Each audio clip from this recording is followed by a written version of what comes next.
Hello everyone, आप सभी का बहुत बहुत स्वागत है डेफिनेट सक्सेस पाठशाला की इस कक्षा में। मैं रूपाली वर्मा आज लेकर आए हैं क्लास 10th हिंदी कोर्स ए के लिए वीडियो। तो आज का ये वीडियो जो चल रहा है, यानी कि आजकल जो हमारा काम चल रहा है, ये है हम कर रहे हैं अपने एग्जाम ओरिएंटेड क्वेश्चंस को। आप सभी को पता है कि भाई बोर्ड एग्जाम्स बहुत जल्दी आपके नज़दीक आ चुके हैं, तो इनकी प्रिपरेशन हम शुरू कर चुके हैं। आप प्रिपरेशन के नाम पर हम कहें कि एक साथ सारी चीज़ें डाल दें तो ये पॉसिबल नहीं है। स्टेप बाय स्टेप जो चीज़ें आप करोगे वो सारी चीज़ें आपको ईजी वे में समझ में आएंगी। जैसे कि अगर हम बात करें क्लास 10th की, तो इनके जो क्वेश्चन पेपर आते हैं वो इस बार 4 खंडों में विभक्त हैं। 4 खंडों में पहला आपका अपठित बोध है, दूसरा आपका व्याकरण खंड है, आपका गा खंड जो है वो पाठ्य पुस्तक आधारित है और घा खंड आपका रचनात्मक लेखन आधारित है। तो इसमें जो सबसे ज़्यादा मार्क्स का है वो है आपका खंड गा, यानी कि आपकी दोनों बुक्स पर, जिन पर आप जो ये गा सेक्शन आएगा ना, ये मैक्सिमम मार्क्स का है। अब ये मार्क्स ज़्यादा हैं तो जाहिर सी बात है इन पर वर्क भी ज़्यादा करना पड़ेगा, है कि नहीं। तो आप देखेंगे कि यहाँ पर इस खंड गा में आपके पास 2 तरीके के प्रश्न आए हैं। ठीक है, मैंने आपको सैम्पल पेपर पहले जो सीबीएसई ने इशू कराया मैं आपको पहले बता चुकी हूँ। आप जिन्होंने नहीं देखा है आप जो है वो चैनल पर जाकर देख सकते हो। तो खंड गा में जो है 2 तरीके के क्वेश्चन हैं, आपके मल्टीपल चॉइस क्वेश्चंस भी हैं और आपके सब्जेक्टिव क्वेश्चंस भी है, यानी कि बहुविकल्पीय भी है, वर्णात्मक भी है। और बहुविकल्पी की जहाँ तक बात करें तो वो सिर्फ आपकी एक बुक से आया है, वो है आपकी क्षितिज भाग 2 से। लेकिन अगर हम बात करें वर्णात्मक, तो वर्णात्मक आपकी क्षितिज भाग 2 से भी है, कृतिका भाग 2 से भी है, यानी कि अब वर्णात्मक प्रश्नों को हमें दोनों ही बुक से तैयार करना है। रही बात बहुविकल्पीय की, तो वो हमने पूरी बुक आपको समझा दी। क्षितिज भाग 2 के हर एक चैप्टर से आधारित काव्यांश और गद्यांश आधारित बहुविकल्पीय प्रश्न करा चुकी हूँ, कुछ एक्स्ट्रा क्वेश्चंस भी करा चुकी हूँ। अब हम कर रहे हैं वर्णात्मक प्रश्न। तो वर्णात्मक प्रश्न में हमने सबसे पहले जो बुक ली है कोर्स ए की, वो है क्षितिज भाग 2। और क्षितिज भाग 2 में जो आज हमारा अध्याय है संगतकार, इसके जरिए आज हमारे काव्य खंड खत्म हो जाएगा। काव्य खंड का ये आखिरी अध्याय है, इसके बाद गद्य खंड शुरू हो जाएगा, है ना। तो 6 अध्याय आपके पास काव्य खंड में हैं और काव्य खंड में हम 6 अध्यायों को कंप्लीट करने के बाद गद्य खंड में पढ़ेंगे। तो चलिए शुरू करते हैं आज का वीडियो। आज का वीडियो है क्लास 10th हिंदी कोर्स ए क्षितिज भाग 2 के काव्य खंड का 6ठा अध्याय है संगतकार। संगतकार क्या है? इस कविता की अगर हम बात करें तो कवि ने जो यहाँ पर है वो संगीत में संगतकार के महत्व को दर्शाया है। लेकिन इनडायरेक्टली ऐसी बहुत सारी फील्ड्स हैं जिसमें ये ऐसे संगतकार काम करते हैं जो हुनर रखते हैं, महारत रखते हैं, लेकिन कभी अपनी प्रसिद्धि की तरफ ध्यान नहीं देते। ठीक है, वो हमेशा जो प्रसिद्ध व्यक्ति है उसको सपोर्ट करने का काम करते हैं। अब ये संगतकार आप अपने घर में देख सकते हैं, आप अपने स्कूल कॉलेजेस में देख सकते हैं, आप अपनी वर्क फील्ड में देख सकते हैं, बहुत ऐसी जगह होते हैं। इवन आप फिल्म इंडस्ट्री चले जाइए, राजनीति में चले जाइए, स्पोर्ट्स में चले जाइए, बहुत ऐसी जगहें होती हैं जहां ऐसे हुनरमंद लोग रहते हैं, लेकिन वो सपोर्ट करते हैं उन लोगों को जो आगे हैं। तो ये सारी चीजें मैं आपको कविता जब लाइन बाय लाइन एक्सप्लेन कर रही थी, सारी चीजें मैंने आपको बताई थी। चलिए, अगर जिन्होंने भी वो डिटेल एक्सप्लेनेशन का वीडियो नहीं देखा है तो प्लीज उनको जाकर देखिए, क्योंकि तभी आपको कविता अच्छे से समझ में आएगी और तब आप क्वेश्चन आंसर्स भी अच्छे से कर पाएंगे। ठीक है, तो शुरू करें आज के हम मोस्ट इंपॉर्टेंट क्वेश्चन। अब मोस्ट इंपॉर्टेंट क्वेश्चंस के लिए आपको मैं बता दूं, क्योंकि आप बोलोगे कि मैम वर्णात्मक करा रहे तो मोस्ट इंपॉर्टेंट क्यों बोल रहे हैं। हर बार बता रही हूँ कि पिछले कुछ सालों के प्रश्न तो इसमें इंक्लूडेड है ही, लेकिन साथ ही कुछ नए प्रश्नों को भी रखा है। अब मैं ये नहीं कहती, फिर से बोल रही हूँ, हर वीडियो में कह रही हूँ, मैं नहीं कहती कि इसमें से आपके पास क्वेश्चन फंस जाएंगे। जो बोर्ड एग्जाम में आने वाले हैं इनको पढ़ लीजिए, आपका काम हो जाएगा, ऐसा मैं बिल्कुल नहीं कह रही। लेकिन हाँ, इतना मैं वादा जरूर करती हूँ कि अगर आप इन क्वेश्चंस को देख लोगे तो फिर आपके सामने किसी भी तरह का प्रश्न रख दिया जाए, आप आंसर बखूबी कर लोगे। ठीक है, क्योंकि मैं आपको इतनी प्रैक्टिस करा दे रही हूँ, हर बार इतने वेरिएशन में क्वेश्चंस दे रही हूँ आपको कि आपकी प्रैक्टिस पूरी तरीके से परफेक्ट कराऊंगी, ठीक है। तो अब इस जो आपके क्षितिज बुक से जो भी प्रश्न आएंगे, चाहे काव्य खंड से आए चाहे गद्य खंड से आए, अगर वर्णनात्मक प्रश्न हैं तो वो आपके रहेंगे सिर्फ 2 मार्क्स के। और 2 मार्क्स के जो ये प्रश्न पूछे जाएंगे, इनके आंसर आपको 25 to 30 वर्ड्स लिखने होंगे, क्योंकि देखिएगा वो क्वेश्चन जो दिया रहेगा उसमें ये चीज़ मेंशन रहेगी कि इन प्रश्नों के उत्तर आपको 25 से 30 शब्दों में देने हैं। अब 25 से 30 शब्दों का मतलब हो गया कि ये शॉर्ट क्वेश्चंस हैं, यानी कि लघु उत्तरीय प्रश्न है। अब आपको अगर तैयार करने का आंसर की बारी आती है कि आप कोई भी क्वेश्चन पढ़ रहे हो, आपको रेडी करना है आंसर, तो ये चीज़ ध्यान रखना कि हमेशा उसे 35 to 40 या 45 वर्ड्स तक रेडी करना, क्योंकि लिखते समय अक्सर कुछ चीज़ें अगर हम भूल भी जाते हैं तो विद इन लिमिट आ जाएंगे, 25 to 30 वर्ड्स तक हम लिमिट के अंदर आ जाएंगे। और मान लीजिए अगर आपको पूरा याद भी रहता है तो उसे कट शॉर्ट करना आपके हाथ में, उसको शॉर्ट कर दो और विद इन वर्ड लिमिट आप उसको काम कर दो, ठीक है। तो अब मैंने समझा दिया। अब चलिए चलते हैं आज क्वेश्चन से। अब इस चैप्टर में मैंने करीबन आपके लिए 25 क्वेश्चन लिए हैं ताकि आप अच्छे से इसकी तैयारी कर सकें। देखिए क्या है, आपके विद्यालय में मनाए जाने वाले सांस्कृतिक समारोह में मंच के पीछे काम करने वाले सहयोगियों की भूमिका पर अनुच्छेद लिखिए। आप सभी के स्कूल्स में एनुअल फंक्शंस होते होंगे, वार्षिक उत्सव होता होगा, वार्षिक उत्सव। तो उसमें आप लोग एनुअल फंक्शन में देखते होंगे कि बहुत सारे बच्चे तो स्टेज पे परफॉर्म करते हैं, लेकिन बहुत सारे लोग स्टेज के पीछे रहकर भी काम करते हैं, जिनमें सबसे महत्वपूर्ण भूमिका उन अध्यापक या अध्यापिकाओं की होती है जो उस परफॉर्मेंस को रेडी करवाते हैं। फिर बात आती है उस ड्रेस की, उसके मेकअप की, स्टेज आर्टिस्ट की। बहुत सारे लोग ऐसे होते हैं जो उस परफॉर्मेंस जो बच्चे प्रेजेंट कर रहे हैं, उनकी मेहनत तो दिखाई दे रही है, लेकिन उनके ऊपर की गई मेहनत के लिए भी पीछे बहुत सारे लोग होते हैं। अब उन्हीं के बारे में आपको यहाँ लिखना है। तो देखिए क्या है, जिस प्रकार नींव के बिना कोई भवन खड़ा नहीं हो सकता, उसी प्रकार मंच के पीछे काम करने वाले सहयोगियों के बिना कोई सांस्कृतिक समारोह नहीं हो सकता, ठीक है। अब मान लीजिए अगर स्टेज पे कोई भी डांस परफॉर्मेंस हो रहा है तो उसके लिए म्यूजिक होगा, तो वो म्यूजिक प्ले करने वाला बंदा है कि नहीं है, वो कर रहा है कि नहीं कर रहा है। संगीत और नृत्य कार्यक्रमों में संगीतकार मंच के पीछे से ही संगीत की प्रस्तुति कर कार्यक्रम को जीवंत बनाते हैं। अब कोई भी अगर मान लीजिए सामने कोई बच्चा परफॉर्म कर रहा है, अगर वो म्यूजिक ना बचे तो वो परफॉर्मेंस इतना इम्प्रेसिव नहीं रहेगा। उसके लिए म्यूजिक होना बहुत अच्छे से जरूरी है, और म्यूजिक भी ऐसा कि वो क्लियर एंड लाउड हो, लोगों को अच्छे से समझ में आए, बढ़िया अच्छा सिस्टम हो, सारी चीजें। तो ये सारा काम उस संगीत संगीतकार पर होता है ना। प्रकाश की अनुकूल और प्रभावी व्यवस्था मंच के पीछे काम करने वाले ही करते हैं।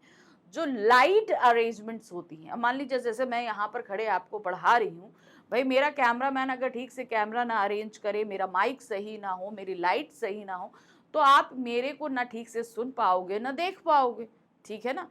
कहने को मैं आपको पढ़ा रही हूँ, सब कुछ है, लेकिन इसके पीछे बैकग्राउंड में बहुत सारे लोग होते हैं। इन स्लाइड्स को रेडी करने का काम कुछ लोगों पर होता है, कैमरा सेट करना है, हमारी माइक को अरेंज करना है, लाइट अरेंज करनी है। इसके अलावा हमारे वीडियो के बन जाने के बाद उसके बाद में हमारे एसईओ का बहुत सारा काम होता है। तो कहने का मतलब है आप देख तो सामने मुझे रहे हैं, लेकिन मेरे पीछे हेल्प करने वाली पूरी एक टीम होती है। तो ये टीम कहलाती है संगीतकार। जो सामने आकर किसी भी तरह की वाहवाही नहीं लेती, वो फेमस है। आप मेरे चेहरे को जानते हो, आप मुझे जानते हो, मेरे से पढ़ते हो, लेकिन मेरे पीछे बहुत सारे लोग हैं जो इन कामों को करते हैं। तो वही चीज यहाँ पर बताई जा रही है कि प्रकाश की अनुकूल प्रभावी व्यवस्था मंच के पीछे काम करने वाले ही करते हैं। जैसे यहाँ पर इस स्टूडियो में लाइट का अरेंजमेंट जो है वो हमारे कैमरामैन के द्वारा किया गया है, वो अच्छी तरीके से जानते हैं, है ना। वे ही मंच पर प्रकाश की उचित व्यवस्था से किसी कार्यक्रम में जान डाल देते हैं। तो यहाँ पर लाइट की जो व्यवस्था है वो इस काम को और अच्छा करते हैं। मंच की साज सज्जा का दर्शक के मन पर कार्यक्रम आरंभ होने से पहले ही जो स्थायी प्रभाव पड़ता है उसका सीधा संबंध कार्यक्रम की प्रस्तुति पर होता है, इसलिए मंच सज्जाकार का विशिष्ट स्थान होता है। स्टेज जो आर्टिस्ट होते हैं, स्टेज डायरेक्टर्स जो होते हैं, उस स्टेज डेकोरेशन के ऊपर मेन काम करते हैं कि भाई एक बच्चा अगर परफॉर्म कर रहा है तो उसके पीछे का वो माहौल उसी तरीके का ना। पता चला बच्चा कर रहा है सांस्कृतिक डांस, म्यूजिक बज रहा है वेस्टर्न, पीछे है रेगिस्तान, तो भैया ये तो कोई तालमेल नहीं है ना। तो इन सारी चीजों का तालमेल बिठाने का काम इन संगीतकारों द्वारा होता है, ठीक है ना। अब इसके अलावा बहुत सारे लोग हैं जो पीछे रहकर करते हैं। उस डांस की प्रिपरेशन कराने वाली टीचर्स होती हैं, आपका कॉस्ट्यूम होता है, बहुत सारे लोग हैं जो बिहाइंड द बार काम करते हैं, यानी कि वो बिहाइंड द स्क्रीन जो काम करते हैं, जो सामने नहीं दिखते हैं। ध्वनि व्यवस्था करने वाले इलेक्ट्रीशियन का महत्व तो असंदिग्ध रूप से महत्वपूर्ण है, यानी कि जो आवाज के लिए जो लोग करते हैं।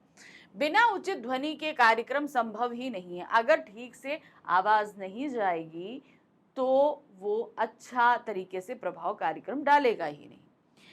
पावर कट की स्थिति में जनरेटर चलाने वाले की उपयोगिता अपने आप में ही दिखाई देती है। मान लीजिए कार्यक्रम चल रहा है, एकदम से लाइट चली गई, पावर कट हो गया, तो उस बीच जनरेटर का काम बहुत महत्वपूर्ण हो जाता है। जो जनरेटर वाला आदमी बैठा है तो वो भी आपका क्या है, बिहाइंड द सीन काम कर रहा है। किसी नृत्य कार्यक्रम के मंच के पीछे की भूमिका बांधने वाले और गायन प्रस्तुत करने वाले सहयोगियों की आवश्यकता को सदा ही रहती है। तो अगर कोई आप परफॉर्मेंस कर रहे हो, कोई सिंगिंग है, तो आपके कोरस में कोई रहता है, आपके साथ कोई हेल्पिंग में रहता है, तो बहुत सारे ऐसे लोग होते हैं जो इस स्टेज के पीछे रहकर काम करते हैं, ठीक है। प्रश्न संख्या 2 है, किसी भी क्षेत्र के संगीतकार की पंक्ति वाले लोग प्रतिभावान होते हुए भी मुख्य या शीर्ष स्थान पर क्यों नहीं पहुंच पाते।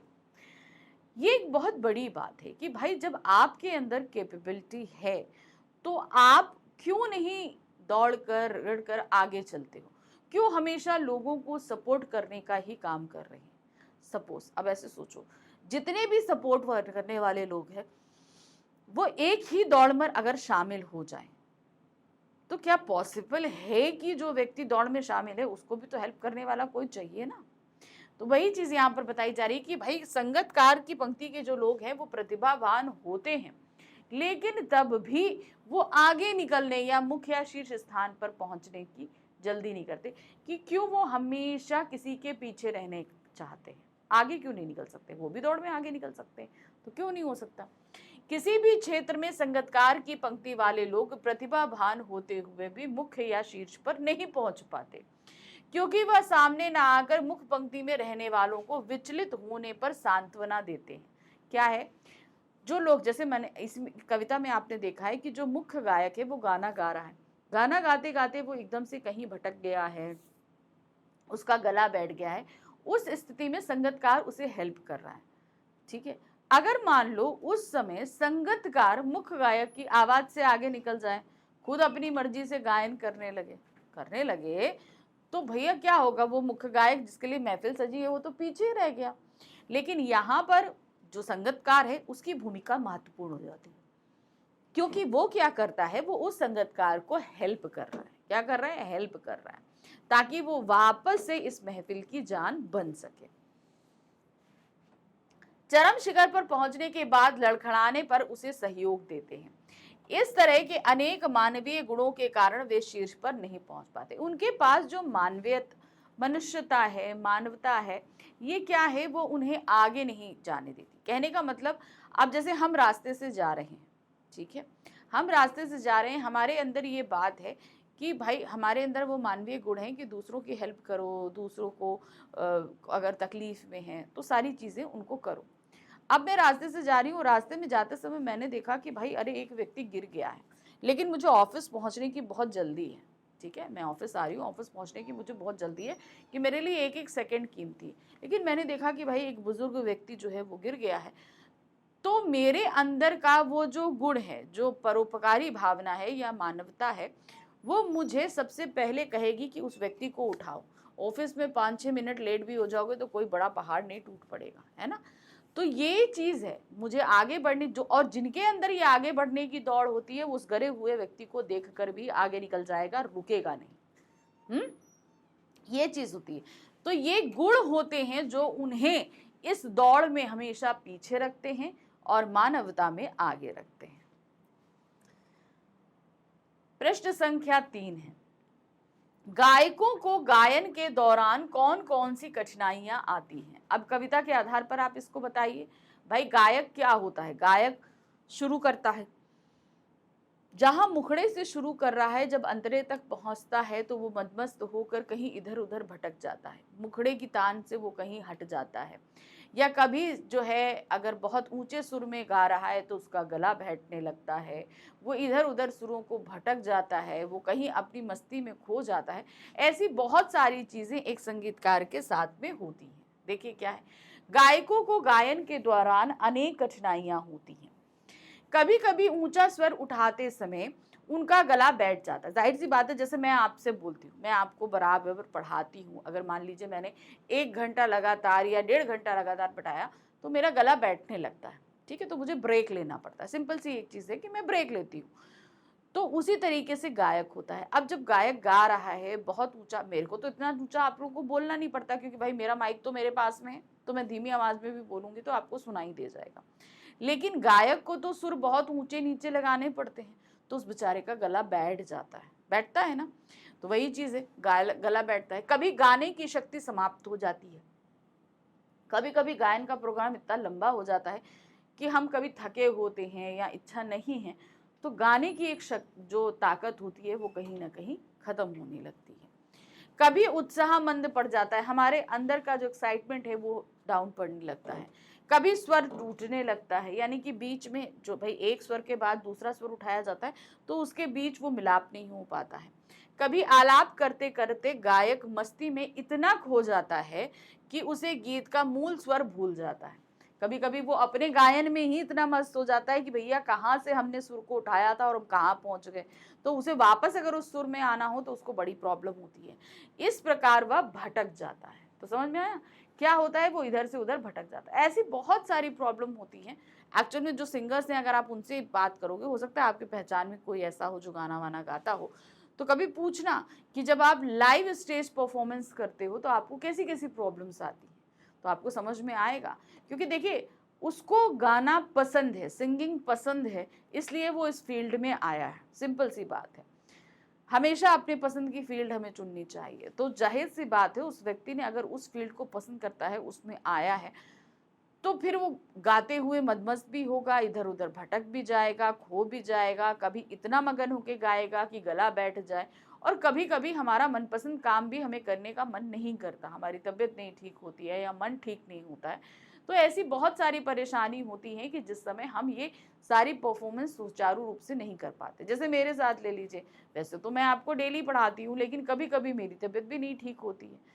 तो आप उस दिन देखते होंगे कि मैं अगर आप पढ़ा भी रही हूँ तो शायद मैं ठीक से ना पढ़ाऊँ, या इतना एनर्जी लेवल मेरा नहीं हो पा रहा है, मेरा गला खराब हो रहा है, तो इसके चलते मुझे कई बार कट्स लेने पड़ते हैं। तो ये एक बेसिक चीज़ है कि हम अपने मन का काम करते हुए भी कभी कभी हमारी फिजिकल हेल्थ हमें नहीं सपोर्ट करती, कभी मेंटल स्ट्रेस हमको ये सपोर्ट नहीं करता, हमको परेशानियां आती।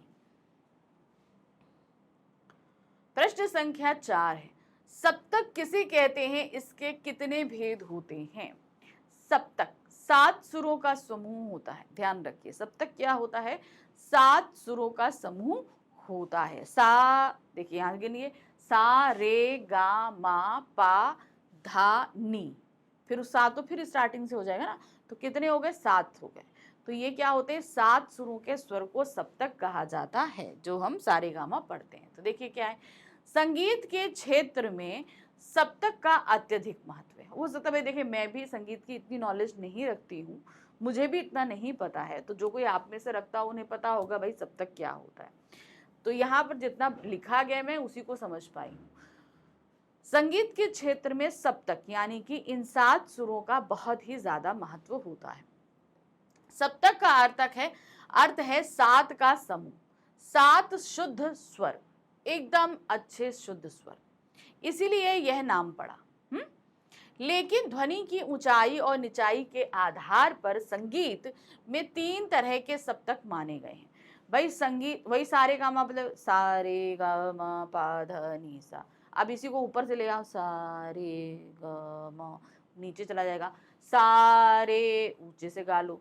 तो भाई ऊंचाई निचाई सम सब रहता है ना, तो इसके हिसाब से इनको 3 तरह के सप्तक माने गए हैं।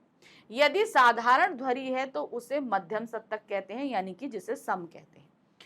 ध्वनि मध्य सप्तक के ऊपर है तो उसे तार सप्तक कहते हैं। नॉर्मल आवाज से अगर ऊंचे स्वर में गा रहे हैं तो वो क्या कहलाएगा, तार सप्तक कहेंगे। और ध्वनि मध्यम सप्तक के नीचे है तो उसे मंद सप्तक कहेंगे, यानी कि नॉर्मल धुन से अगर नीचे है तो उसे मंद सप्तक कहते हैं।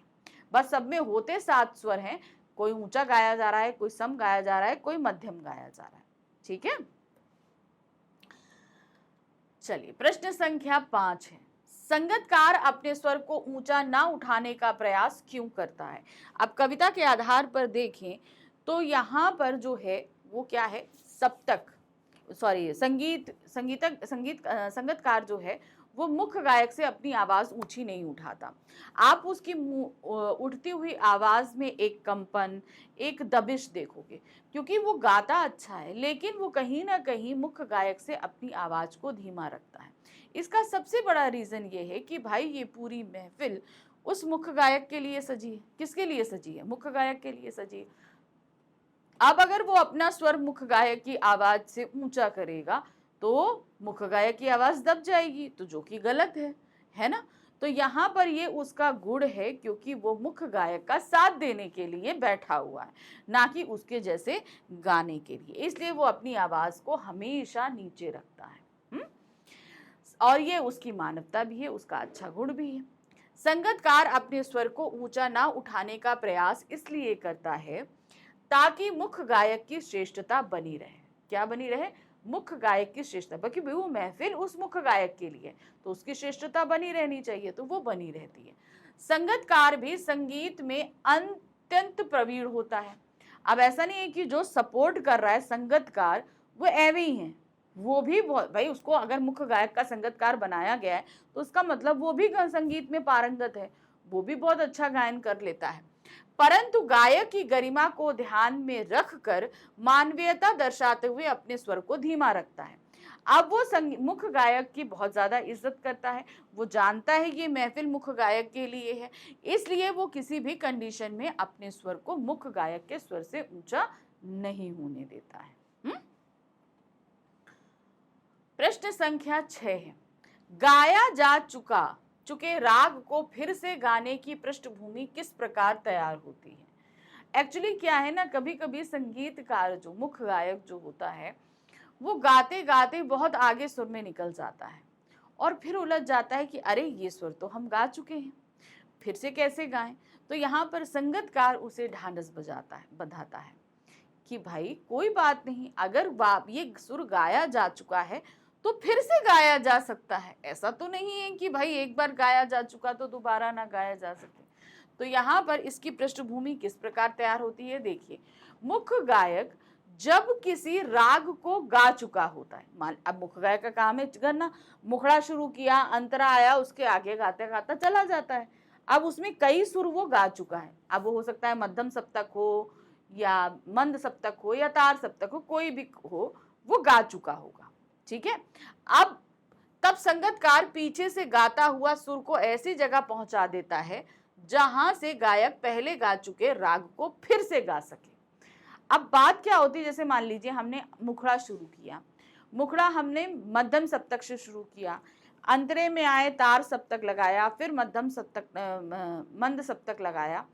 अब क्या हुआ कि भाई वो वहां पे आके अटक गया मुख्य गायककार कि भाई अभी तो हमने मध्यम सप्तक गाया, तार सप्तक खाया, मंद सप्तक गाया, अब फिर से अगर हमें मुखड़े पर आना है तो हमें फिर से क्या मध्यम सप्तक गाना पड़ेगा। तो उसे लगता है कि भाई ये कैसे गाएं हम, तो यहाँ पर सपोर्ट करता है उसे कौन, संगीतकार। अब जो मुखड़ा जो कि मध्यम सप्तक में गाया गया था, संगीतकार उसे गाता है और ये ढांढस बताता है कि क्या हुआ कि अगर तुम ये मध्यम सप्तक में मुखड़ा गा चुके थे तो ये फिर से गाया जा सकता है। इसीलिए वो संगतकार वहां पे उसे सपोर्ट करता है। इस प्रकार से संगतकार इस तरह की पृष्ठभूमि को तैयार कर देता है, उस तरह के बेस को तैयार कर देता है ताकि मुख्य गायक वहां आसानी से उस गाने को गा सके। प्रश्न संख्या 7 है, तार सप्तक में गाते समय गायक की बुझती आवाज को कौन ढांढस बंधाता है? तार सप्तक क्या होता है? एकदम हाई पिच पे 7 स्वरों को गाना। अब क्या होगा, जो मुख्य गायक है जब बहुत हाई पिच पे उन स्वरों को गाएगा तो उसका गला बैठने लगता है। जाहिर सी बात है, जोर से अगर हम खींचेंगे तो गला बैठने लगेगा। अब जब उसकी आवाज में वो गले की बैठी हुई आवाज आने लगती है तो वो खुद भी डिप्रेस हो जाता है, निराश हो जाता है, उसे लगता है कि अब मुझसे नहीं होगा। तो उस जगह पर संगतकार जो है उसको सम पर लाता है। ठीक है, किसको? संगीतकार, मुख्य गायक को, कि कोई बात नहीं, गला बैठ गया तो क्या हुआ। वहां पर संगतकार उसकी हेल्प करता है, उसके गले को रिलैक्स कराता है ताकि मुख्य गायक फिर से गा आते। तो उसकी उस बुझती हुई, गिरती हुई आवाज को, उसके टूटते हुए मनोबल को सपोर्ट देने का काम वो संगतकार करता है। तार सप्तक में गाते समय जब गायक की आवाज बुझने लगती है, अब क्या होता है कि भाई बहुत ऊंचे सुर में गा रहा है तो उसकी आवाज बैठेगी कि नहीं बैठेगी, बुझने लगती है। तब उसे ढांढस बंधाने के लिए संगतकार उसके स्वर में अपना स्वर मिला देता है। क्या करता है? उसके स्वर में अपना स्वर मिला देगा। इस प्रकार संगतकार की आवाज ही उसे सांत्वना देती है। कौन? संगतकार जो है उसको सपोर्ट करता है, क्योंकि वो जो है उस जगह आकर अपनी आवाज को मिलाता है। तो यहाँ पर उसको थोड़ा सा सपोर्ट मिल जाता है कि नहीं भाई, मेरे साथ में कोई है जो मुझे सपोर्ट दे रहा है। प्रश्न संख्या 8 है, तार सप्तक में गाते समय जब गायक का गला बैठने लगता है उस समय उसकी किस प्रकार की मन स्थिति होती है? अब क्या होता है, मुख्य गायक तो भाई अपनी आवाज के लिए जाना जाता है। अब वो जब तार सप्तक में गा रहा है तो इसका गला बैठ गया है। अब गला बैठने से क्या हुआ, उसके सुर थोड़े से लड़खड़ाने लगते हैं। अब उसमें वो थोड़ा सा हड़बड़ा जाता है, निराश हो जाता है, उसका मनोबल टूटने लगता है। ठीक है, तो इन सारी कंडीशन में उसकी आवाज को सपोर्ट देना, उसको निराशा से बाहर निकालना, उसकी मनहा स्थिति को स्ट्रॉन्ग करना, ये सारा काम संगतकार करता है सिर्फ अपनी आवाज के भरोसे से। ठीक है, तार सप्तक में गाते समय जब गायक का गला बैठने लगता है, क्योंकि भाई ऊंचा स्वर है, बैठेगा तो है ही, उस समय उसकी प्रेरणा उसका साथ छोड़ने लगती है। यानी कि उसका जो आगे गाने का जो एक मोटिव मतलब होता है ना कि हमको नहीं, अरे वहां तक पहुंचना है, अच्छा गाना है, तो उसे लग रहा है मेरा गला बैठ रहा है, मैं कहाँ तक, कैसे वहां आगे तक गाऊंगा। तो उसके गले के चक्कर में जो है ना, वो उसका अपना जो है डिप्रेशन, निराशा आने लगती है, मैं शायद नहीं गा पाऊंगा इतना लंबा, उसका उत्साह समाप्त होने लगता है। उस समय ऐसा लगता है जैसे उसकी आवाज से राख की तरह कोई चीज नीचे गिर रही है। अब राख की तरह नीचे गिरने का तात्पर्य क्या होता है, जैसे हमारा गला बैठता है ना तो आप देखोगे ना आवाज खुलकर निकलती करके ऐसे आती है, तो वो चीज होने लगती है उसके साथ में। तो उसी का जैसे राख मतलब होता है, राख का मतलब होता है डलनेस, उसकी आवाज में वो डलनेस, राख जैसा कुछ गिरता हुआ। आप लोगों ने राख देखी है ना, तो राख जो है वो थोड़ा डलनेस का प्रतीक होती है, तो वही डलनेस यहाँ उसकी आवाज में है ना, राख जैसा गिरता हुआ। कि गायक की आवाज बुझने लगती है कि वह निराश हो जाता है, तो वो निराशा, वो डिप्रेशन उसके ऊपर हावी होने लगता है, तो वो आवाज उतनी खुल के उसकी निकल नहीं पाती है, तो आवाज में कहीं ना कहीं डलनेस साफ सुनाई देती है। गायक का गला कब बैठने लगता है और क्यों? जब वो तार सप्तक में ऊंचे स्वरों को गाता है ना, क्योंकि यहाँ पर गले से ज्यादा जोर लगता है। एक तो वो ऊंचे स्वर गा रहा है, अब जैसे सारे गा माए फिर सारे, तो उसको खींचना पड़ता है। जब खींचना पड़ता है तो जोर गले पे पड़ता है। अब गले पे पड़ता है तो जाहिर सी बात है कि आवाज बैठेगी ही बैठेगी। वही हुआ है ना। तो चलिए देखिए क्या है, जब गायक तार सप्तक में गाता है उस समय उसका गला बैठने लगता है। गला क्या करने लगता है? बैठने लगता है। तार सप्तक में स्वरों का अत्यधिक चढ़ाव होता है। मैंने चढ़ाव का मतलब होता है उसे हमें खींचना बहुत पड़ता है, बहुत ऊंची आवाज में उसको खींचना पड़ता है। इसी कारण वहां पहुंचते पहुंचते उसका गला बैठ जाता है, वो एकदम जो है डल सा हो जाता है।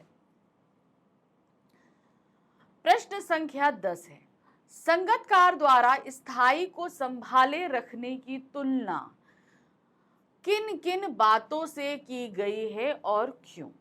अब जैसे यहाँ पर क्या है, संगतकार जो है, अब मुख्य गायक तो गाते गाते आगे चला गया, लेकिन जहां से उसने शुरू किया था उसको स्थाई कहते हैं, ठीक है, गायन में उसे स्थाई कहते हैं।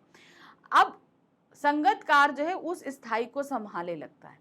तो यहाँ पर उसको उस तरीके से कंपेयर किया जैसे कि कोई व्यक्ति आगे जा रहा हो, उसका सामान पीछे छूटता जाता है, तो उस सामान को बटोरते हुए कोई आगे चलता है ना, तो उससे यहाँ पर उसकी तुलना की गई है। तो देखिए, चलिए देखते हैं कैसे लिखेंगे इसको।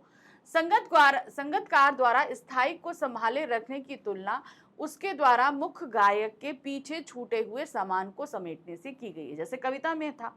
अब इसको ऐसे समझिए, जैसे आप लोग हैं ना, आप लोग सुबह सुबह उठते हो, फटाफट स्कूल के लिए रेडी हुए, आपको टिफिन रेडी मिल गया, ब्रेकफास्ट रेडी मिल गया, आप लोग लेकर चले गए। अब आपका रूम में अगर मम्मा जाए तो आपके रूम में आपका स्टडी टेबल है, आपका बेड है, सब कुछ बिखरा हुआ होता है, वो तो आप सुबह नहीं वाइंड अप कर पाते हो, ठीक है ना। फिर आपको टिफिन बनाने के चक्कर में मम्मी का किचन भी फैल जाता है, मम्मी को बहुत सारा काम हो जाता है। तो अगर चलो वो तो मम्मी का काम है किचन समेटना, लेकिन आपके रूम में अगर आए तो आपकी स्टडी टेबल और आपके बेड की, आपके वॉशरूम की बात करें तो पूरा मिसअप होता है। तो ये सारा काम पीछे कौन करती है? मम्मा करती है ना। तो मम्मा आपको हेल्प कर रही है। उसी तरीके से क्या होता है, जब संगतकार आगे बढ़ता हुआ चला जाता है, गायन गाया, उसने शुरू किया, गाते गाते आगे चला गया, लेकिन जिस सुर के साथ उसने शुरू किया था, जिसको हम स्थाई कहते हैं, उस स्थाई को संगतकार पकड़े रहता है कि भाई मुख्य गायक ने किस पिच से ये गाने को शुरू किया था, वो उस पिच को, उस स्थाई को पकड़े रहता है। तो इसे बताया गया है कि भाई ठीक है, तुम लौट कर यहीं आओ, तुम्हें सब कुछ समिटा मिलेगा, सब कुछ सही यहाँ पे तुमको मिलेगा, तुम यहाँ पर आकर फिर से अपना गायन शुरू कर सकते हो। तो वो उस स्थाई को समेटे रखता है। उसको उसी तरीके से कंपेयर किया गया है जैसे कोई व्यक्ति आगे जा रहा और उसका पीछे छूटा हुआ सारा सामान जो है, उसका संगतकार, उसका हेल्पिंग हैंड सारा काम कर देता है। इसका कारण यह है कि संगतकार मुख्य गायक की सारी बातों का ध्यान रखता है कि भाई वो कैसे कैसे आगे जा रहा है।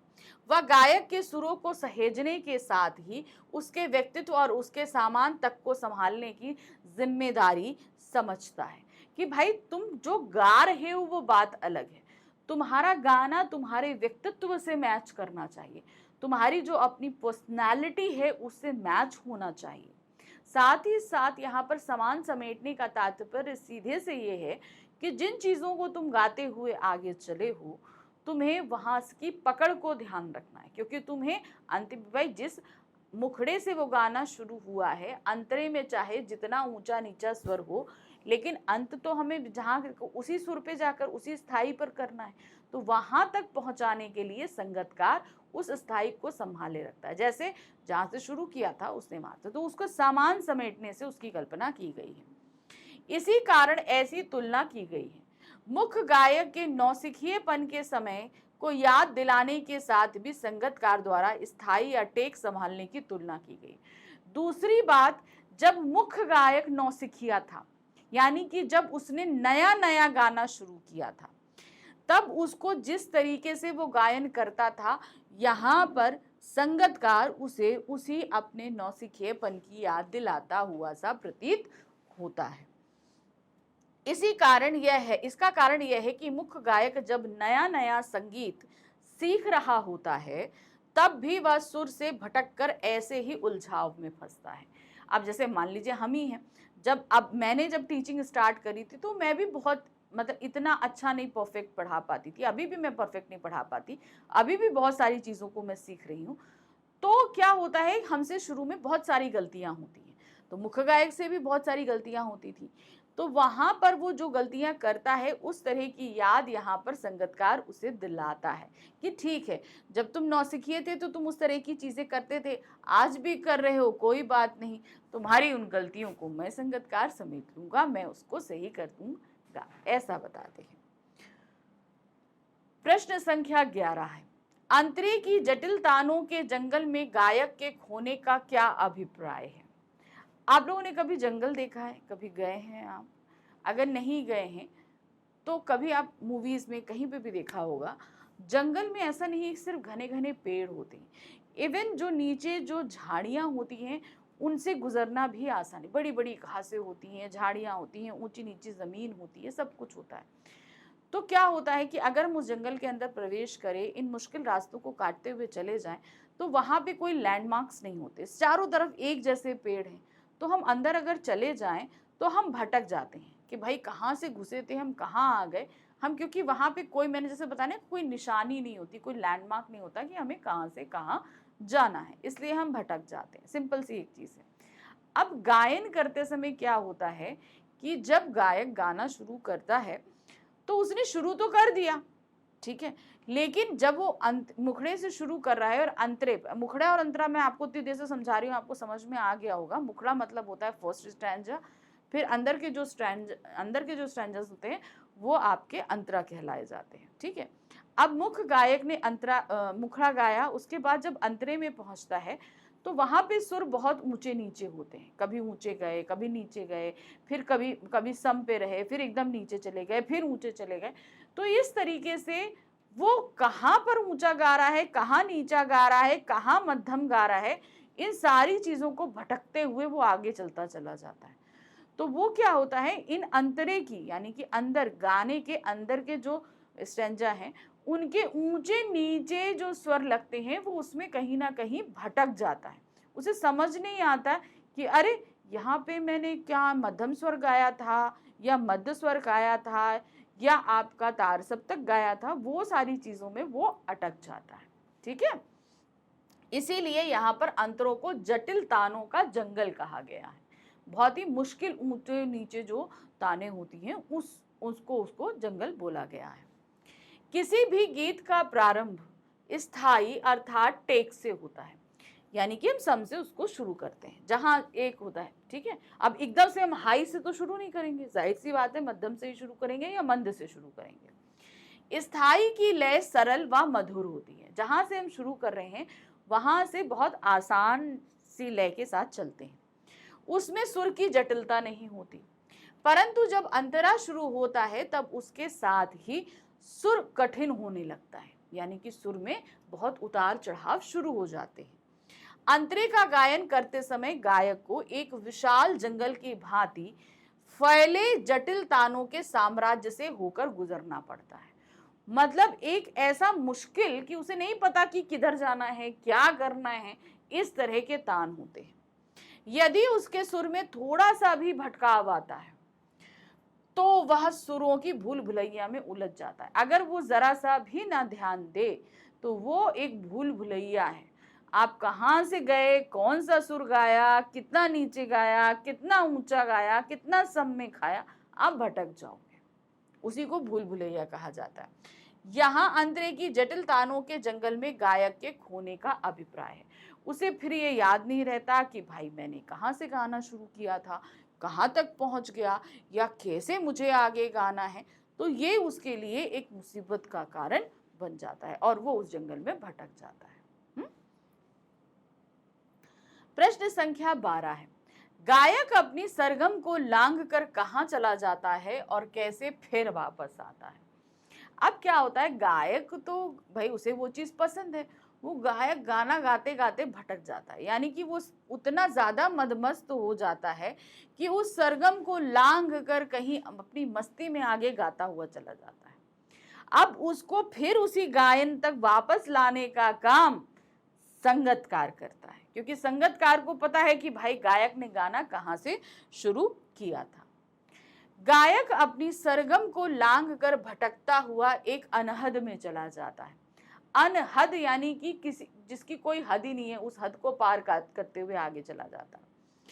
अर्थात वह गीत की लय से अलग अपने सुर के क्रम के अतिक्रमण करते हुए अलग नाद के लोक में पहुंच जाता है। अब इसको मैं थोड़ा इजी वे से समझाती थी। जैसे मान लीजिए आपका घर है, आपके घर के बाहर बाउंड्री वॉल है, तो वो आपके घर की सरहद है कि ठीक है आपको इन्हीं के अंदर रहना है। लेकिन कभी कभी क्या होता है, बच्चे मस्ती में वो अपने घर की बाउंड्री वॉल से आगे और आगे जंगल में, नदी पहाड़, जैसे गांव की हम बात करें अगर, तो आप उस खेत में भटकते हुए आगे चले जाते हो। तो आपने क्या किया, आपने अपनी लिमिट क्रॉस करके आप आगे चले गए, हो गया ना।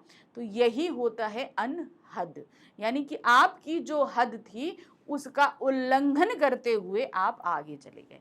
अब ये कब होता है, बच्चे क्या कब अपनी हद को पार करते हैं, यानी कि अपने खेलने की लिमिटेशन को कब पार करते हैं, जब वो पूरी तरीके से मस्ती में होते हैं। और मस्ती में होते हैं इसलिए उनको कुछ ध्यान नहीं रहता, आगे नाचते कूदते आगे पता नहीं कहाँ कहाँ चले जाते हैं।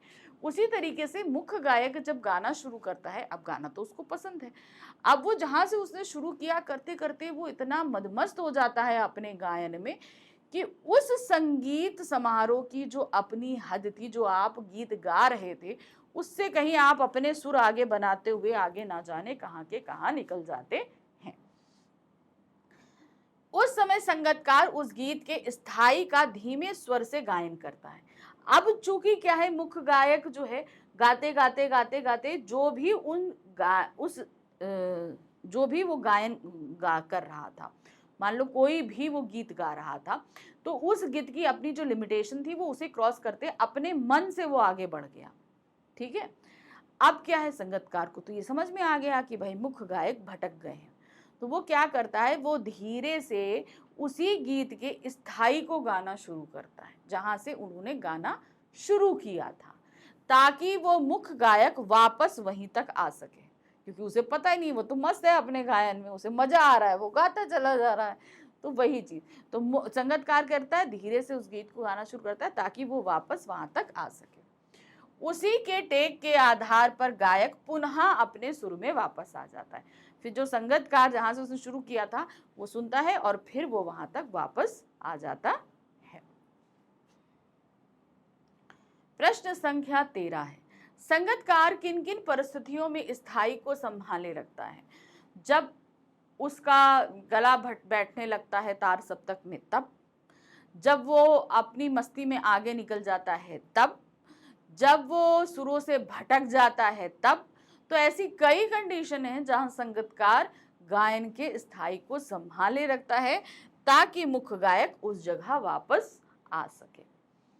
जब मुख्य गायक गीत के अंतरे की कठिन स्वर के विस्तार में खो जाता है, यानी कि जब अंतरा गा रहा है और सुर का विस्तार होता जा रहा है तब वो भटक जाता है, या वह अपने ही रागात्मक स्वरों का अतिक्रमण कर सुर में भटकता हुआ जाता है, जब वो गाते गाते अपनी ही मस्ती में खो जाता है, वो अपने हिसाब से आगे सुरों का निर्माण करता हुआ चला जाता है, तब। समझ में आया? अनद में चला जाता है तब संगीतकार स्थाई को संभाले रखता है। यहाँ तो 2 कंडीशन बताई है, वैसे तो वो कई कंडीशन में है। जब वहां पर उसका तार सप्तक में उसका गला बैठता है तब उस स्थाई को संभाल के उसे वापस लेकर आता है, जब वो अपनी मस्ती में गाता है तब वो स्थाई को संभाले रखता है, जब वो बहुत ही कठिन तानों में उलझ जाता है तब वो संभाले रखता है। तो बहुत सी ऐसी कंडीशन है जहां संगीतकार स्थाई को संभाल कर रखता है। प्रश्न संख्या 14 है, संगीतकार द्वारा प्राचीन काल से अपनी गूंज मुख्य गायक की आवाज में मिलाने से क्या तात्पर्य है? अब गायन ऐसा तो नहीं है कि भाई अभी शुरू हुआ, भाई गायन तो बहुत प्राचीन समय से है ना, बहुत पहले से है। तो ये काम बहुत पहले से होता चला आ रहा है, और प्राचीन समय से मिलाने का तात्पर्य ये है कि जब हमारा मुख्य गायक नौसिखिया था, वो भी चीजों को सीख रहा था, तो उसने भी संगीतकार की भूमिका को निभाया था। ठीक है, तो ये काम कोई अभी नवा नवेला नहीं है कि कोई अभी से जो है वो संगीतकार का कार्य कर रहा है। ऐसा बहुत समय पहले से होता आया है कि जो है संगीतकार जैसे व्यक्ति हर क्षेत्र में लोगों को सपोर्ट करते हुए आए हैं। मुख्य गायक की आवाज में संगीतकार द्वारा प्राचीन काल से अपनी गूंज मिलाने से तात्पर्य यह है कि यह परंपरा प्राचीन काल से चली आ रही है, यानी कि बहुत पुराने समय से चली आ रही है। शुरू में ही मुख्य गायक ऊंचे स्वर में गाता रहा और संगीतकार अपनी मध्यम और सुंदर आवाज में उसका साथ देता रहा। अब देखते हैं ना, अभी जैसे हम लोग के पास तो म्यूजिक सिस्टम है, सब कुछ है, थोड़ा सा प्राचीन काल में जाओ, राजमहलों में जाओ तो वहाँ पर संगीत कार्यक्रम का आयोजन हुआ करता था, और क्या कहते हैं आपके नुक्कड़ नाटक हुआ करते थे, सारी चीज़ें होती थी ना। तो ये सारी चीज़ें लाइव परफॉर्मेंस होती थी, आजकल रिकॉर्डेड होती है क्योंकि टेक्निक आ गई है इसलिए रिकॉर्डेड है। पहले तो ये सारी चीज़ें लाइव परफॉर्मेंस में होती थी कि नहीं होती थी? तो वो लाइव परफॉर्मेंस में जो है ये संगतकार हमेशा मुख्य गायक का साथ देता था। और ये काम अभी से नहीं, प्राचीन काल से आप किसी भी राजा को आप याद कर लो तो उस समय से संगीत नाट्य होता आया है। तो इस तरह की भूमिका निभाने वाले लोग भी हमेशा से रहे हैं। प्रश्न संख्या 15 है, संगतकार शब्द यहाँ प्रतीक के रूप में प्रयुक्त हुआ है। इस शब्द के माध्यम से लेखक ने क्या संदेश दिया है? यहाँ पर हम जो ये कविता देख रहे हैं, यहाँ पर हम एक चीज देख रहे हैं कि यहाँ पर संगीत के आयोजन में संगतकार के बारे में बात की गई है, लेकिन ये सिर्फ प्रतीक के रूप में, क्योंकि यहाँ पर प्रतीक के रूप में कहने का तात्पर्य है कवि ने यहाँ पर हर एक क्षेत्र में संगतकार के रूप में बताया। अब जैसे मान लीजिए आप फिल्म इंडस्ट्री में चले जाइए, फिल्म इंडस्ट्री में हम क्या करते हैं, हमने जो सामने हीरो हैं और हीरोइन हैं उनको हम देखते हैं, लेकिन उनके पीछे कितने लोगों की मेहनत होती है। स्क्रिप्ट राइटर होता है, साउंड होती है, लाइट्स होती है, कॉस्ट्यूम होती है, आपका स्पॉट्स बॉयज होते हैं, बहुत सारे ऐसे लोग हैं जिनका नाम तक हम नहीं जानते, लेकिन वो लोग ऐसे एक्टर्स को सपोर्ट करते हैं ना। तो वो सारे लोग क्या हो गए? संगतकार हो गए। राजनीति में आ जाइए, राजनीति में हम बड़े बड़े नेताओं को जानते हैं, लेकिन उन नेताओं की रैली का आयोजन हो, उनके भाषण का लेखन हो, उनको बहुत सारी हेल्प हो, ऐसे बहुत सारे संगतकार होते हैं। डॉक्टर्स के फील्ड में आ जाइए, आप इलाज कराने डॉक्टर्स के पास जाते हैं, लेकिन भाई नर्सेस और कंपाउंडर्स का भी बहुत ज़्यादा हाथ होता है। इवन जो वार्ड बॉयज़ होते हैं उनका कितना हाथ होता है कि नहीं होता है? तो वो होता है। अब जैसे मैंने बोला है कि आप मेरे क्षेत्र में आ जाओ, मैं ऑनलाइन टीचिंग करती हूँ, तो आप तो यहाँ पर सिर्फ मुझे देख रहे हो, लेकिन मेरे पीछे जैसे मैंने बताया कि भाई मेरा कैमरामैन है, लाइट्स के लिए उसको अरेंज करना है, हमारा स्लाइड पर्सन है, ऐसे बहुत सारे लोग हैं जो आप तक मेरी लेक्चर्स को पहुँचाने के लिए बैक एंड टीम के तौर पर काम करते हैं, है ना। तो ये जो संगतकार होते हैं या इस कविता में एक प्रतीक के तौर पे रखे गए हैं, लेकिन कवि ने यहाँ पर समाज के हर क्षेत्र में ऐसे संगतकारों के बारे में इंडिकेशन दिया है। अब आप ले लीजिए, आपके घर में आपके संगतकार हैं, भाई आपको आगे बढ़ाने के लिए तो माँ बाप आपको पढ़ाई कराते हैं और कहते हैं कि नहीं, पढ़ना बहुत ज़रूरी है। उसके लिए पापा को कितनी कड़ी मेहनत करनी पड़ती है ना, तब कहीं जाके लिए आपके फीस के, आपके ट्यूशन के, आपके खाने पानी पीने के, इन सारी चीज़ों के अरेंजमेंट हो जाती है। फिर आपको इन सारी चीज़ों का अरेंजमेंट परफेक्टली करके आपकी मम्मा देती हैं कि नहीं, खाना पका के देना है, कपड़े धुल के देने हैं, सारी चीज़ें आपको टाइम टू टाइम देनी है, आपका घर सारी चीज़ें अच्छे से व्यवस्थित करनी है ताकि आप स्कूल से लौट के आओ तो सारी चीज़ें आपको अच्छे से मिले। तो इस तरीके से हम लाइफ के हर फील्ड में ऐसे संगतकारों को देखते हैं। इस प्रतीक के माध्यम से कवि ये बताना चाहता है कि जीवन के प्रत्येक क्षेत्र में सहायकों का कार्य महत्वपूर्ण होता है। जो हमें सपोर्ट करते हैं उनकी बहुत ज़्यादा इंपॉर्टेंस होती है। वे कभी स्वयं ऊपर नहीं आते, वो आगे बढ़कर, भाई उनके अंदर भी कैपेबिलिटी होती है, वो चाहें तो वो भी आगे बढ़कर काम कर सकते हैं, लेकिन वो खुद आगे नहीं आते। उनका समाज में उतना ही योगदान है जितना कि मुख्य कलाकारों का है। अब ये नहीं कि वो कोई काम नहीं कर रहे, वो भी उतना ही योगदान दे रहे, लेकिन फेस सिर्फ मुख्य गायक का सामने आता है। यह सब कुछ जानते हुए भी कि वे अपने नेता को ही आगे बढ़ाते हैं, अतः उनके इस निस्वार्थ भाव के लिए किए गए त्याग को उजागर करना ही कविता का परम लक्ष्य है। तो इस कविता का जो परम लक्ष्य है वो बैक एंड टीम्स को सपोर्ट करना, उन्हें आगे लाना, उन्हें इंकरेज करना, उनके बारे में लोगों को बताना ही है, ये संगतकार कविता के माध्यम से। प्रश्न संख्या 16 है, संगतकार कविता का संदेश और उद्देश्य स्पष्ट कीजिए। आखिर इस कविता के माध्यम से कवि क्या संदेश दे रहे हैं, क्या उद्देश्य दे रहे हैं? हम जब सफल होते हैं, सबसे पहली बात है, जब हम सफल होते हैं, हमारी सफलता के पीछे बहुतों का हाथ होता है, ठीक है। तो हमेशा उनको थैंक्स कहिए, बहुत बड़ी बात होती है। इस कविता का उद्देश्य सीधे सीधे है कि इस तरह हमारे कामयाबी के पीछे ऐसे बहुत सारे लोगों का हाथ होता है, ये हमें पता होना चाहिए। चलिए इसको लिखेंगे कैसे। संगतकार नामक कविता में मुख्य कलाकारों के सहायकों के योगदान का महत्व बताया गया है। क्या बताया गया है? मुख्य कलाकार यानी कि जैसे मान लीजिए आप हैं, आप परफॉर्मेंस अच्छा कर रहे हैं, आपका 10th में 99% अगर आपका रिजल्ट आता है, तो इसके लिए आपको पीछे बैकएंड में सपोर्ट करने वाले लोगों के बारे में निकालना। अब वो लोग कौन हैं? आपकी मम्मी हैं, आपके पापा हैं, आपके टीचर्स हैं, आपकी मेहनत तो है ही आपके, तो ऐसे बहुत सारे लोग हैं जो आपको पीछे से सपोर्ट कर रहे हैं, ये होते हैं सहायक। संगतकार यद्यपि मुख्य गायक के सहायक होते हैं, यानी कि हेल्पिंग हैंड्स होते हैं, वे मुख्य गायक के पीछे पीछे चलते हैं, उनका सहयोग करते हैं, उन्हें बिखरने नहीं देते। यानी कि वो कंडीशंस जिस जगह आप बहुत ज़्यादा डिप्रेस हो जाते हो, टूट जाते हो, तो ये सहायक आपको हमेशा सपोर्ट करते हैं। आप लोगों ने कभी कभी देखा है कि आपके ऊपर एग्ज़ाम की टेंशन, पढ़ाई का सब बहुत ज़्यादा हावी हो जाता है, तो उस जगह मम्मी पापा आप लोग को रिलैक्स करते हैं कि नहीं ठीक है, इतना स्ट्रेस लेने की ज़रूरत नहीं है, थोड़ी देर रुक कर पढ़ लेना, ठीक है। तो बहुत तरह की मम्मी आप लोगों को, पापा आप लोग को जो है वो समझाते हैं, करते हैं कि नहीं करते हैं। तो वो जिस जगह आप बहुत ज़्यादा डिप्रेस हो जाते हैं, उस समय आपको डिप्रेशन से निकालने का काम मम्मी पापा द्वारा किया जाता है। तो वही चीज़ है कि मुख्य गायक के पीछे पीछे चलते हैं, उनका सहयोग करते हैं, उन्हें बिखरने नहीं देते। बिखरने का तात्पर्य जिस जगह वो बहुत निराश हो जाते हैं, उस जगह ये जो संगतकार हैं उन्हें सपोर्ट करते हैं। उनकी आवाज को टूटने, बिखरने और डूबने नहीं देते। वे थकावट, टूटन और बिखराव के समय शीर्ष गायकों को पूरा संबल देते हैं, ठीक है, कि नहीं ठीक है, मुश्किल समय है, कट जाएगा, मेहनत करो, धीरज रखो, आगे बढ़ो, सब कुछ हो जाएगा। उनके बिना शीर्ष गायक इतना सफल नहीं हो सकता। आप ये चाहो कि हम अकेले करके सब कुछ कर लेंगे तो नहीं, आपको सपोर्ट की जरूरत तो पड़ेगी ही पड़ेगी। इसीलिए संगतकार उनकी सफलता में बराबर के सहयोगी हैं।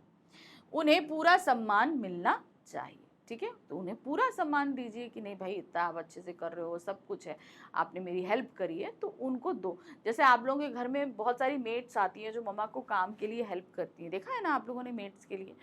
तो आप लोग हमेशा ये मानिए कि वो मेट्स आपकी मम्मा को सपोर्ट कर रही है, तो आपको भी उनको उतनी ही इज्जत देनी है ना, उनका आदर सम्मान करना है, क्योंकि वो हमारे हाउस होल्ड वर्क के लिए ज़रूर आई हैं। तो वो आप ये बोलोगे कि वो पैसे के लिए आए, तो भाई बिना पैसे के तो कोई काम नहीं करता, लेकिन वो मन से भी तो करती हैं, तभी तो मम्मा को दिक्कत नहीं होती है ना। तो वो भी एक संगतकार की भूमिका में ही है।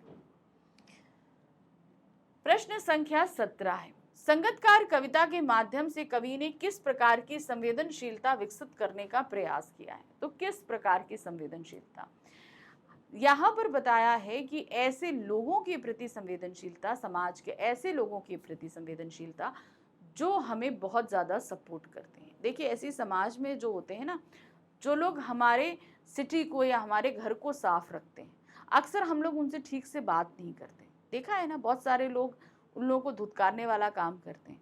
ये बहुत गलत चीज़ होती है। वो हमारे आसपास सफाई कर रहे हैं ताकि हम स्वस्थ रह सकें, हम अच्छे एनवायरनमेंट में रह सकें, है ना। तो वो भी तो हाँ एक संगतकार की भूमिका में है।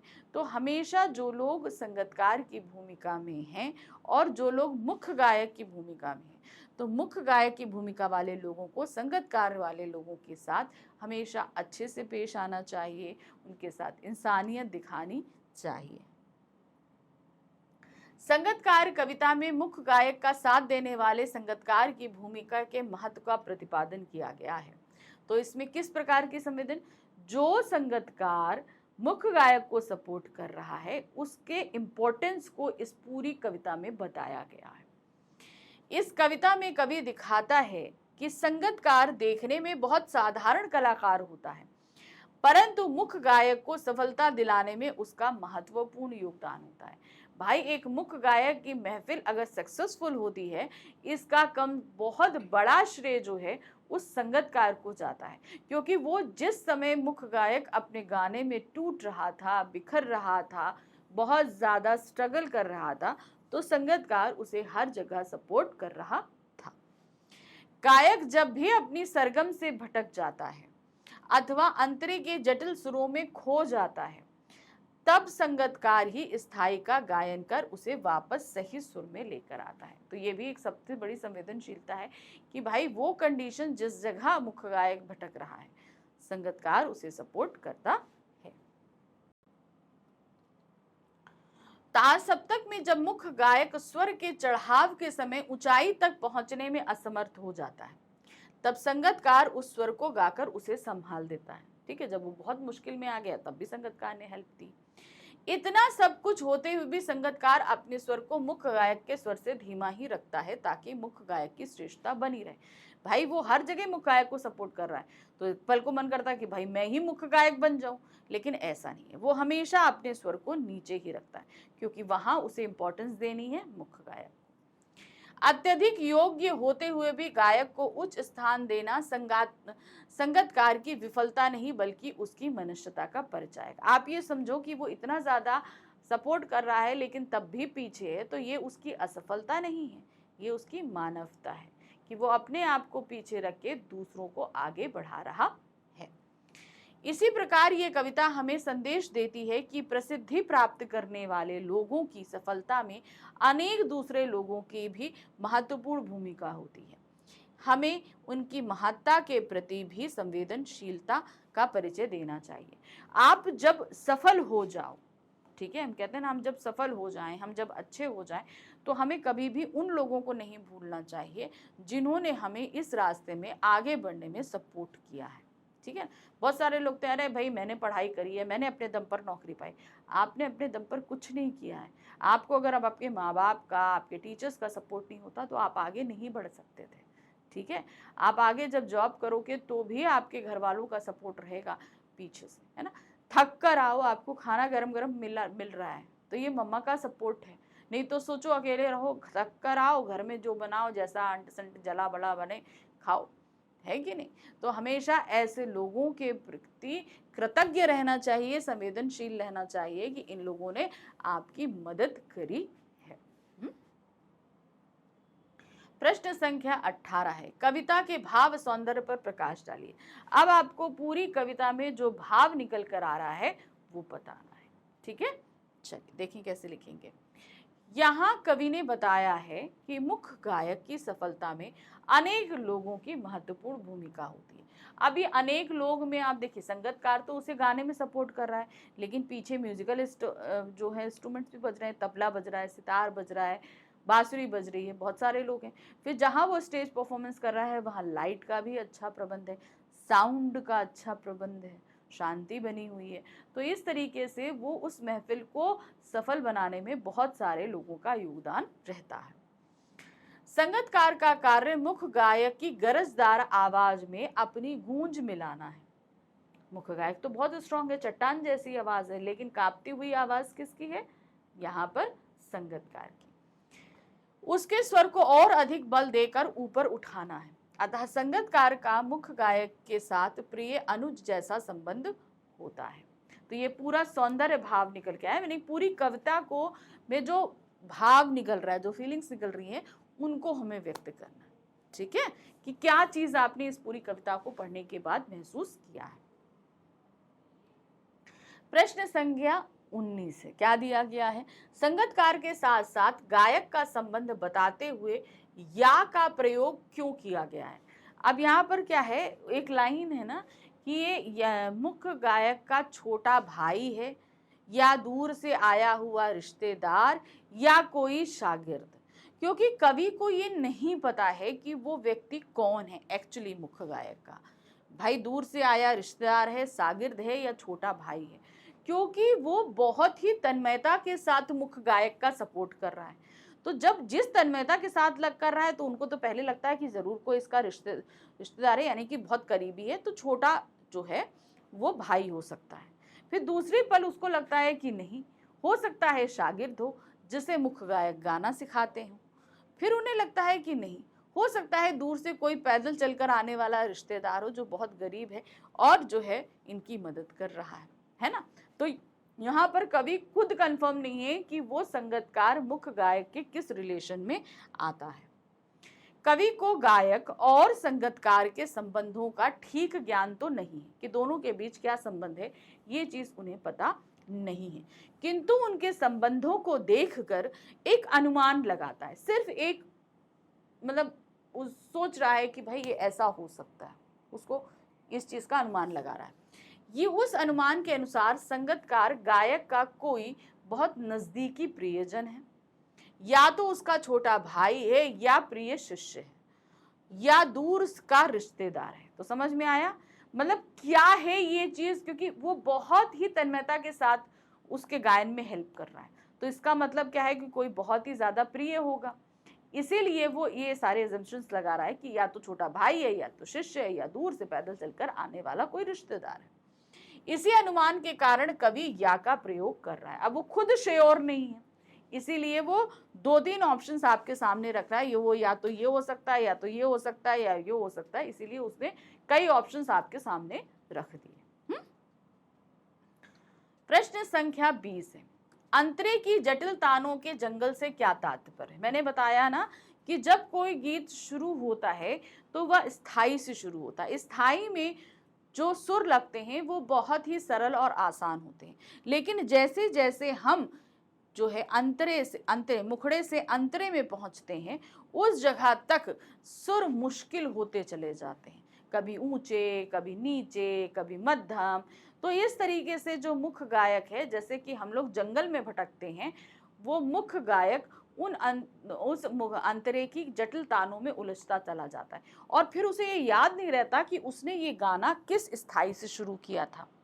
फिर उस स्थाई को कौन संभाले रखता है, संगीतकार, ताकि मुख्य गायक फिर उसी स्थाई तक वापस आ सके।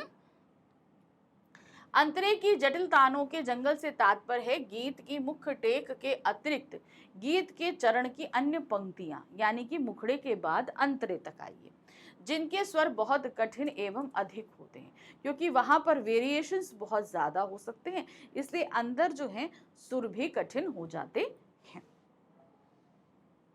प्रश्न संख्या 21 है, सरगम को लांघने का क्या तात्पर्य है। कि भाई सरगम को लांघने का तात्पर्य यहाँ पर यह है कि हमारे मुख्य गायक जो हैं वो गाने में इतना मगन हो जाते हैं कि उस गायन में जो भी सुर लगने हैं वो उसको लांघते हुए आगे चले जाते हैं, क्योंकि वो अपनी मस्ती के हिसाब से काम कर रहे हैं, ठीक है ना। इस वजह से आंसर देखिए, सरगम को लांघने का तात्पर्य है गीत के मुख्य स्वर की मर्यादा को भूलकर और अधिक कठिन आलापों में खो जाना, या स्वर में अधिक ऊंचा उठा देना। अब देखिए क्या होता है ना, कोई कोई काम हमें बड़ा पसंद होता है, सिंपल सी एक बात है, किसी को ड्राइंग पसंद है, किसी को डांसिंग पसंद है, कोई ईटिंग करना बहुत, जिसको खाना बहुत पसंद है, किसी को सिंगिंग पसंद है। तो जब हम अपने मन का काम करते हैं खास तौर से, तो हम उसमें और परफेक्ट और परफेक्ट और परफेक्ट और परफेक्ट होते चले जाते हैं। अभी अब जैसे मुख्य गायक है, उसे गाना बहुत पसंद है, तो उसने जब शुरू किया ना, तो क्या हुआ, उसने थोड़ा कठिन तान खाई, फिर उससे कठिन गाई, फिर उससे कठिन गाई, तो वो गाते गाते वो कहीं बहुत आगे निकल जाता है। जो उस मुखड़े या अंतरे की जो अपनी एक सरहद होती है सरगम की, कि तुम्हें इतने ही ऊंचा स्वर गाना है, वो क्या होता है, उसमें और परफेक्ट करने के चक्कर में वो आगे बढ़ता हुआ चला जाता है, वो सारी सीमाओं को लांघता चला जाता है। वही कहना, कठिन से कठिन आलापों में खो जाता है, या और मुश्किल गाता है, और मुश्किल गाता है, फिर और मुश्किल गाता है। तो इस तरीके से वो अपनी परफेक्टनेस दिखाने के लिए बहुत ही ज्यादा एक्सट्रीम में चला जाता है, तो वो उसको कहते हैं सरहद को लांघना। प्रश्न संख्या 22 है, संगीतकार की आवाज में हिचक क्यों सुनाई देती है। अब देखिए, वो जो भी संगीत की महफिल जमी हुई है वो किसके लिए जमी है, वो जाहिर सी बात है मुख्य गायक के लिए जमी है, और वहां पर मुख्य गायक ही मेन रूप से परफॉर्मेंस कर रहा है, बाकी चाहे इंस्ट्रूमेंट सोचो कोई भी हो, वो उसको सपोर्ट करने के लिए वहां बैठे हैं।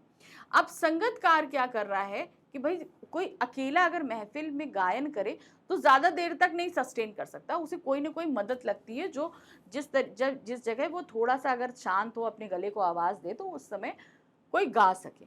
तो संगतकार वो बहुत अच्छे से गा तो सकता है, जैसा मुख्य गायक गा रहा है हो सकता है वैसे भी गा सकता, हो सकता उससे अच्छा भी गा सकता हो, लेकिन संगतकार अपनी आवाज को मुख्य गायक की आवाज से ऊंचा नहीं होने देता। एक तो वो आदर है, सम्मान है, दूसरी चीज ये उसकी मानवता का गुण है, क्योंकि यहाँ वो मुख्य गायक को सपोर्ट करने के लिए बैठा है ना। देखिए क्या, संगतकार की आवाज में हिचक इसलिए सुनाई देती है क्योंकि वह मुख्य गायक का मान सम्मान करते हुए अपने स्वर को ऊंचा नहीं उठाने देता। मान सम्मान क्या है कि भाई ये महफिल तो मुख्य गायक के लिए है, यहाँ पर वो उसके गायन के लिए कोई नहीं आया है, इसलिए वो अपने स्वर को जानकर उसके स्वर से नीचे ऊपर नहीं उठाता, दबाने की कोशिश करता है, तो इसी में उसकी वो हिचक सुनाई देती है। प्रश्न संख्या 23 है, किस कारण गायक की प्रेरणा साथ छोड़ने लगती है? अब वो कारण क्या है?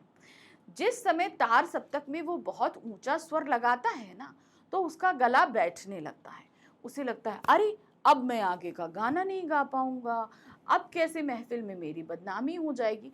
तो कहीं ना कहीं उसकी मनहा स्थिति पर एक बोझ आने लगता है, एक निराशा आने लगती है। तो वो निराशा उसके आवाज में साफ दिखाई देती है, उसकी आवाज बैठने लगती है ना। तो उस समय उसकी प्रेरणा साथ छोड़ने लगती है कि शायद मैं अब आगे नहीं गा पाऊंगा, है ना।